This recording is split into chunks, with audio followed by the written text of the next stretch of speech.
Hi, everyone. Thanks for joining us. This is Ad Age Remotely, and I'm Janine Poggi, Senior Editor here at Ad Age. So while the presidential race wasn't actually called on election night, there was one very clear winner of the night: the ComApp sponsorship of CNN's key race alerts, which encouraged viewers to step back, breathe, take a moment of calm, struck a chord with viewers who were very much anxiously awaiting the results of the contentious presidential race. Today, I'm joined live by Katie Schill, Senior Director of Brand Marketing at Com, to discuss how the sponsorship came together. Hi, Katie. Hi, thank you so much for having me. Thanks for joining us. Happy to be here. So should we take like a 15-second calm break just to set things off the right way? I feel like that's necessary in this.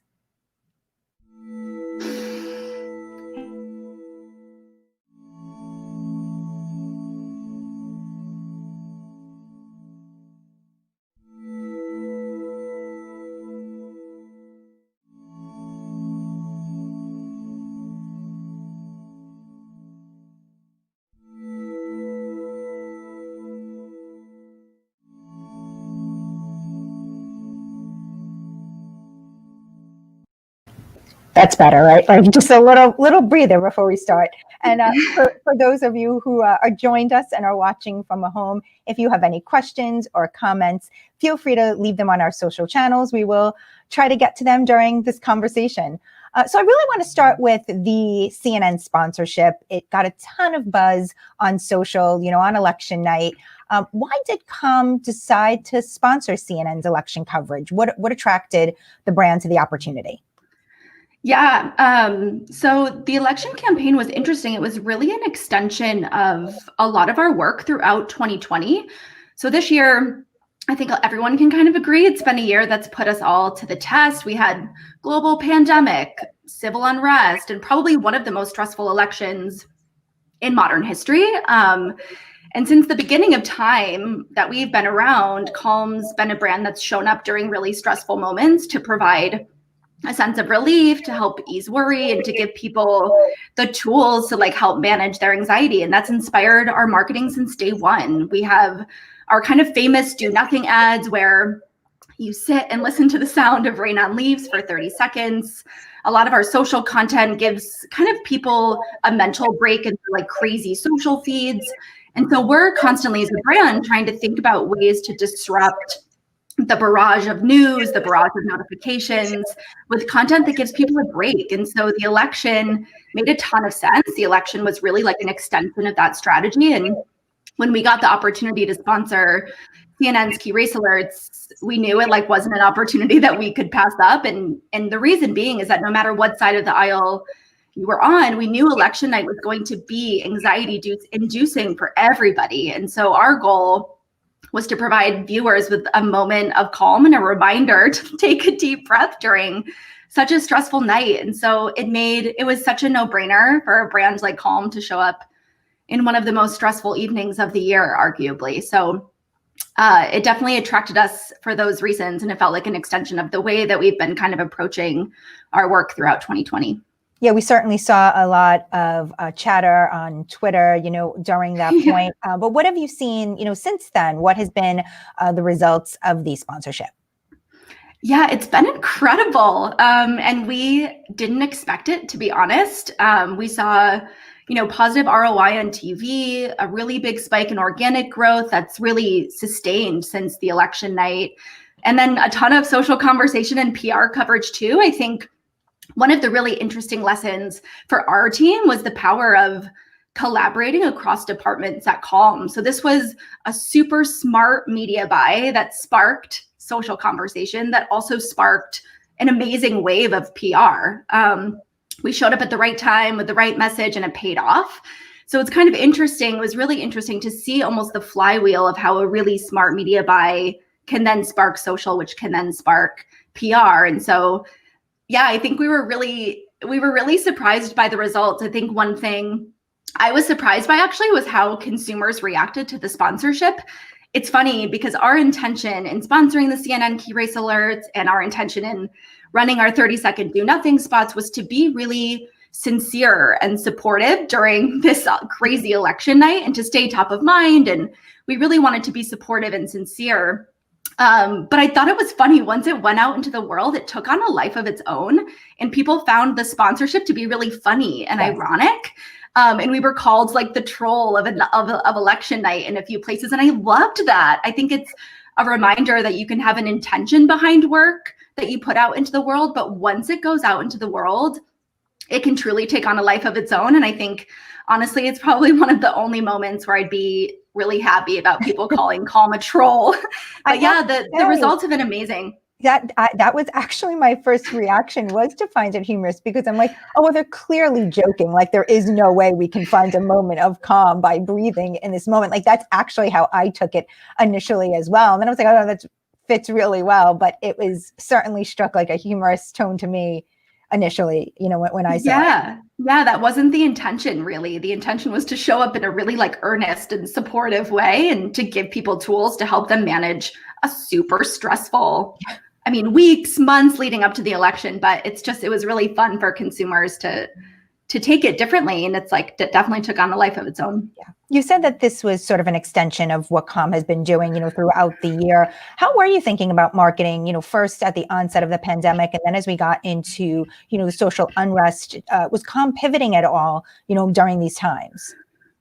Yeah, I think everyone pretty much had to. In some ways, things have stayed the same in that we're the same brand. We haven't changed who we are. We haven't changed who we're for. And so the really nice thing about Calm is, I think, on kind of in these moments of unrest and stress, that's where we shine and where we can add value to people's lives. But we did have to pivot when COVID hit back in March. We pivoted pretty quickly. Our team scrambled together. In 48 hours, we built a free resource hub for people that's still live. It's called calm.com/together. And it houses a really amazing curation of free meditations, free sleep stories, music, a ton of content that's available outside of the app. And so we're investing a ton in building out this amazing content library in the app. And we also knew it was really important to make our content more accessible to people. So that was a huge pivot. That was a marketing priority from March, and still remains. We're continuing to update this page. But yeah, I think the success of that initiative showed us the importance of evolving our content quickly to meet the moment. And we learned that lesson in COVID. And so when the election came around, we kind of applied that same thinking of how can we be fast, quick to react. And what's amazing at Calm is we're empowered to take risks. And so a lot of that strategy has kind of continued on since the start of COVID. Historically, and I guess even more so in recent years, the news space has been a trickier place for brands to be a part of. Was there any concern that this could backfire? Yes, of course. Yeah, it was a big conversation within our team. Politics are inherently really risky, but given the climate around the election, and given how stressed we knew people were on both sides in the weeks and months leading up to the election, we knew that it was an opportunity that we didn't feel comfortable passing up. And we really believed that the upside was greater than the potential risk. We had no idea it was going to catch fire in the way that it did. But I think one thing that we did internally, which I am really proud of, is we collaborated with a bunch of different stakeholders on our team to help us evaluate the opportunity and make sure that we all knew we were taking a risk, but we all understood the pros and cons of what could potentially happen. And so it was really important to loop in our social and our customer support teams, because if anything went wrong and it backfired, those are the teams that are on the front lines if things don't go well.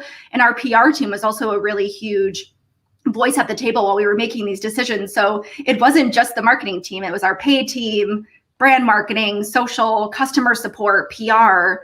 And I think together assessing the risk was really helpful. And ultimately, we all knew that there was a risk, but we thought that the potential upside was bigger. So I thought that collaboration before we made the call was super important, and us feeling good about making the decision. What are some of the plans to help keep this momentum going into 2021?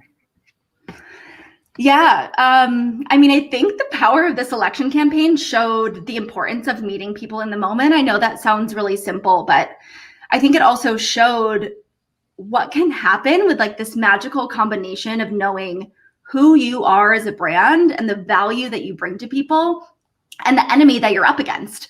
So the enemy for Calm, if you think about what we're up against, it's simple, it's stress and anxiety. And so thinking about where are these moments in time where people are stressed and anxious, and how can we show up in that moment in a really like authentic, supportive, meaningful way? Yeah, I think we knew that this moment of election night that anxiety would be high, and we, what better place than to meet people where they are, where they're extremely stressed around watching the news, and reminding them that we're here and like we exist to support them during moments like this. So I think continuing the momentum next year means just continuing to find moments where we can show up with the right message at the right time, and identifying places where we can plan, where we believe people might be stressed, and trying to plan those moments. But I think, you can plan for that to some degree, but the election is an example of like us catching lightning in a bottle. And so I also think it's a good lesson in planning, where you can plan, but also saving some room for magic, and like empowering your teams to take risks, to be nimble, and to like encourage them to be quick to act, because there's some things that we can't plan for. COVID being a really good example of that. What are some other opportunities that you're eyeing? Could you consider, or might you consider, something like the Super Bowl? Ooh, yeah. I mean, not sure if we're at Super Bowl caliber yet, but never say never. That sounds really fun. I mean, I think one thing I've learned as a marketer this year is it's really hard to plan in a year like 2020. I mean, we don't even know what tomorrow will look like in so many ways. And so we're planning the first half of 2021 and trying to identify those moments. But so much of it is like getting really clear on who we are as a brand, how we want to show up in moments like this, and making sure that we're prepared when those moments come. Can we be nimble and act really quickly? So it's really hard to plan. I think that was one thing that we all had to learn as a marketing team at Calm, is to be comfortable with the unknown. It's a good life lesson, probably. In terms of specific opportunities, I don't have any that we're like specifically eyeing, but more so like laying the groundwork so that when those opportunities come, we're ready to go. How quickly did the CNN one come together? Like, was that a last minute kind of thing, or like how quickly before the night were you guys planning for it? Yeah, we had started talking about the election as a marketing team probably 4 to 6 weeks before the election. So we were talking about our social strategy. How can we create content to support people around this time? So we had been talking as a marketing and creative and paid team early, but the opportunity for the CNN Key Race Alert sponsorship came in the week prior. So it was a pretty last minute opportunity in terms of kind of media planning and planning for opportunities. So it was fairly last minute in the world of in our world, which is kind of amazing, and shows the power of like, you can plan for months, and the really amazing opportunity that can really skyrocket a campaign can happen pretty last minute. So we just had to be ready to react. I'm Janine Poggi, and I'm here with Calm's Katie Schill. Hi to those of you watching at home. We have Max from Nashville, Janelle from New Jersey, David from New York, Carol from North Carolina, Catherine from Georgia, and a very special shout out to Carrie, who is watching us from the DMV. That is a first for us here at Remotely, I think, and what a good way to spend your time at the DMV, tuning in. So, I want to talk a little bit more broadly about consumer behavior, which has obviously changed dramatically, amid the pandemic, and wellness in particular, which had already been a growing area of interest, has certainly, attracted even more attention. Can you talk a little bit about the consumer trends that have evolved during COVID, during the social unrest, and what you have been doing from like a marketing perspective to reach those changes in consumer behaviors? Yeah, I mean, I think 2020 in general, I think has shaken up nearly every consumer category, whether it's stifled entire industries or whether it's inspired growth in others. And the health and wellness industry is certainly an industry that's seen a ton of change. I think two interesting things that I'm seeing. One, I think the move of wellness coming into the home in 2020 is, as we adapt to life without gyms and without fitness studios. I mean, we've seen that with the rise of Peloton, with Mirror. I think that trend will continue to happen, and the accessibility of these like at-home solutions will rise. And that's been interesting for me to follow. I also think we're seeing, especially with the rise of telehealth and with the success of companies like Calm, people are taking kind of their own well-being into their own hands in bigger ways this year, which is really interesting. And I think the definition of wellness for a lot of people is changing. Where, I think in 2020, where anxiety is heightened, people are experiencing increased levels of depression and loneliness with the isolation. I think people are coming to see the importance of taking care of your mind, and that mental health is health. And so that's kind of an interesting trend that I'm super passionate and excited to see happening. And I think the way that we've shown up is, it's, we are here to like support people when they're feeling anxious, when they're stressed, when they can't sleep. And unfortunately, people are experiencing those things at higher magnitudes than ever before in this moment. And so we've had to show up in bigger ways. I think the launch of our Calm Together page and our free resource has helped to make our life-changing content way more accessible to people. And so we're just constantly asking ourselves these questions of how can we make our product and our content more accessible to more people and more relevant to more people, knowing that people are struggling more than they have been. Yeah. Have you noticed any trends in like the types of content consumers are coming to listen to, from during this time? Any trend you're seeing in content? Yeah, the usage of our content has definitely skyrocketed. So we've seen daily downloads double since March, which is pretty incredible. But we've seen definitely an uptick in usage in the platform, and users are really gravitating towards our sleep stories, which is no surprise, and our daily calm meditation. So our sleep stories are these, magical bedtime stories that are read by amazing voices, Matthew McConaughey, Harry Styles, which is my personal favorite, a ton of really amazing talent that reads these bedtime stories to help you sleep, and knowing that insomnia is on the rise, and with stress comes difficulty sleeping. And so that's been huge. And then we've also seen an uptick in usage of our daily calm, it's a meditation. It's a 10-minute meditation, but the content changes every day. So it's a new 10-minute meditation every day. If you can't find 10 minutes to care for yourself and sit down in peace and quiet, then, what can you do? And so I think people have really found value in like the simplicity of a 10-minute meditation every single day. So those two content types we've seen growth since March. Any content you'd recommend for, overstressed ad executives who are watching? Yeah, the Daily Calm's an amazing one. If you're new to meditation, my personal favorite, we have a 30-day intro to meditation that's done by this amazing meditation teacher, Jeff Warren.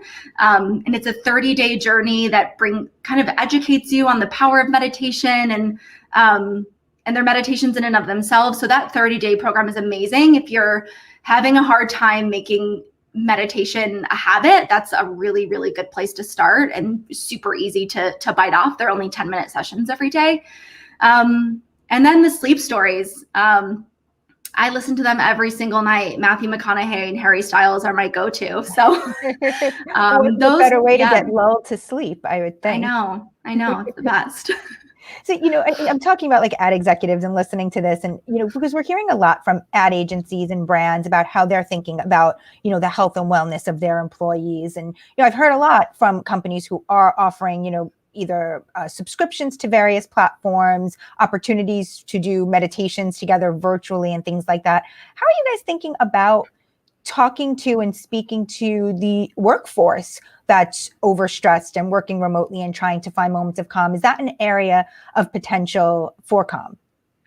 Yeah, we have a really incredible Calm for Business team. So we have an amazing team of people who work directly with companies to inspire them to bring calm into their workforce. I think that's really been inspired by how we've seen the use of our own product like transform the way that we operate together as a team. So every morning as a team at 10 a.m. every morning from 10 a.m. to 10:10, I missed it this morning, we listen to a group meditation together. We listen to the Daily Calm, and it's a really, and we used to do it in our office all together. We'd go into a conference room and listen to it, but we do it virtually via Zoom now. And it's still a really nice way to like start your day with a calm mind, and also to like see people that maybe you don't have meetings with every day. But yeah, our Calm for Business team is amazing. They are working with a ton of different companies to get them to invest in Calm as a benefit to their employees. I think a lot of employers are seeing the importance of supporting their employees in like a really different way than they ever have almost had to in the past. And so it's been really amazing to see these companies come proactively to Calm and say, like, I'm seeing this as a need within my company. Like, what can we do together? More broadly speaking, what are some of the trends that you're anticipating or thinking about in the wellness category moving into 2021? Beyond the growth in meditation, are there other areas of growth that you're expecting to see, and perhaps opportunities or some white space where Calm could expand? Yeah, so we're having a lot of conversations about kind of like content expansion and thinking about like other types of content that we can bring to people to help them care for their minds. One really interesting kind of new category that we're looking at is what we're calling wisdom. So we have an amazing new content type in the app. Well, new, it's maybe been out for a few months, called the Spark, which is essentially, they're like short sessions. They're conversations where well-known people who are known in their field are talking about something interesting, to like inspire you, to help start your day. And that's been really interesting to think about, almost like education and knowledge as a tool to help you also care for your mind. So I think, we're continuing to think about other ways. Like, we want to be a product that gives people the tools to help care for their mind, because we know, similar to like physical fitness, where we all have different kind of like things that we gravitate towards. I might love yoga. You might love to run. Someone might love to do boxing. What works for one person might not work for another. And so we're taking that similar approach to mental wellness. So knowing that for some people, meditation, they might really gravitate towards. For others, they might just want to listen to the soothing sounds of rain on leaves and help them relax. So we're kind of constantly thinking about, like, how can we add new tools to the toolbox, knowing that what works for one person doesn't work for another. And so we're kind of constantly challenging ourselves to think about, like, what other tools we can bring into the fold that we feel like we don't quite service yet. I'm Janine Poggi, and I'm here with Calm's Katie Schill. We have a question from one of our viewers, Bethany, on LinkedIn. Is there a certain time of day you see more users tuning in? I tend to do the daily Calm in the morning, but wonder if there's an increase in users grabbing a quick meditation throughout the day. Yeah, so we see, I think, Bethany, a lot of people are similar to you. A lot of people do the daily Calms in the morning. But then we also see a really big uptick in usage at night, because I think everyone can kind of resonate with the feeling of laying down in bed, and that's the moment where your mind turns on, which doesn't feel good. And so we see a lot of people gravitating towards not only our sleep stories, but like sleep meditations, and even just like relaxing music and nature sounds at night too. So a lot of usage is kind of bookended throughout the day. So people are starting their days with meditation, but then they're also coming to Calm at night to listen to sleep stories or sleep meditations. And what's been kind of really interesting, especially when looking at the rise of our music category, our music team's amazing, and we have an unbelievable library of music where well-known artists have created bespoke music content for our app. And we've seen that people are also using music throughout the day. So it's really interesting, kind of going back to that toolbox idea, that we're kind of a product that can be with you throughout the day to help you start the day on the right foot and help you calm your mind before you go into your hectic work day or life. And then throughout the day, giving you tools to, help you relax and stay focused throughout the day, and then help you relax at night. So it's been really cool to see how the trends have kind of bookended in the day, but then also how there's kind of this steady usage throughout the day too. I want to talk a little bit about creative for a minute. You mentioned that you were surprised that people interpreted the CNN sponsorship as humorous for some. And I'm curious, like, if that changes how you think about creative moving into the new year, and if you're thinking any differently about the tone that you're taking. I think what's really interesting about our creative approach is that we can be really disruptive without saying a whole lot. I think there's something really powerful about the simplicity here. And I think that's what we've seen like as a marketing team since I've been at Calm for 3 years. I've seen that throughout my 3 years here, that the simpler, the better. I think there was something super powerful about the election being such a stressful night, and just seeing that little Calm blue app icon in the corner. We didn't even say anything. It was just our product name, and that blew up. And so I think it's a challenge. I mean, simplicity is a challenge. I think it's hard to create creative that's simple and really effective. And so I think if anything, we're just like challenging ourselves to think kind of at like first principles and think about like what are really simple but potentially really powerful ways for us to show up. I think that was an interesting learning, was like we didn't really even say much. We were there at the right time. I'm curious, how do you find your moment of calm? And does like terrible reality television count? Totally. That can count. Okay. Yeah, I mean, a big thing for me, which is probably similar to everyone, I live in this apartment, I work in this apartment. And so for me, I live in San Francisco. And so I'm lucky in that the weather is fairly decent most times of the year. So getting outside and going for a walk, like in between meetings, has been huge for me. Just like having fresh air and like taking some big deep breaths outside allows me to like totally center myself in between busy meetings. So that's been huge. Yoga is really big for me. And then I've actually been a heavier user of Calm since the pandemic. I've used our content a lot. The meditations for me have been really helpful. So just also reminding me of like the power of our own product. I think when you work on it all day long, it can be easy to like forget kind of how it can like impact work you personally. Yeah. So that's been helpful. Walks, yoga, and meditation. But you can add reality TV into the mix for sure. I'm putting it on the list. Is the Calm team still working remotely? And, how has that been going? As you're doing all of this and really ramping up during this time, how has working remotely been for you guys? Yeah. We're still remote. We're going to be remote for as long as we can see. And it's been really productive.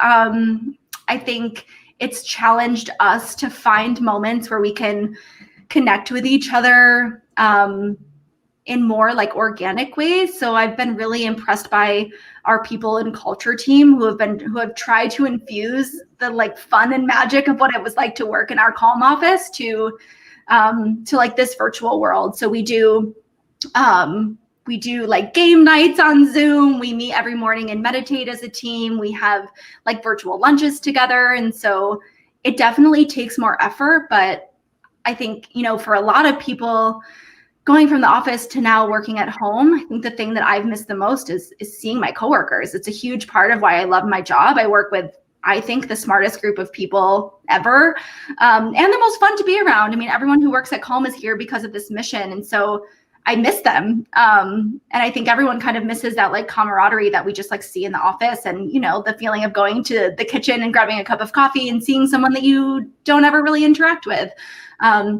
So we've tried to like bring that magic into like the virtual world with like group meditations, lunches, game nights, and that's helped. Katie, thank you so much for joining us. Appreciate you coming on, and let's stay close and hear more about what you guys are doing next year. Yeah, thank you so much for having me. This was fun. As always, thank you to our Ad Age crew, Alfred Mascaroni, Anna Sakula, Max Sternlicht, and Elise Liffring for making this live stream happen. And thank you all for tuning in. If you want more episodes of Ad Age Remotely, you can go to adage.com/remotely. Thanks, everyone.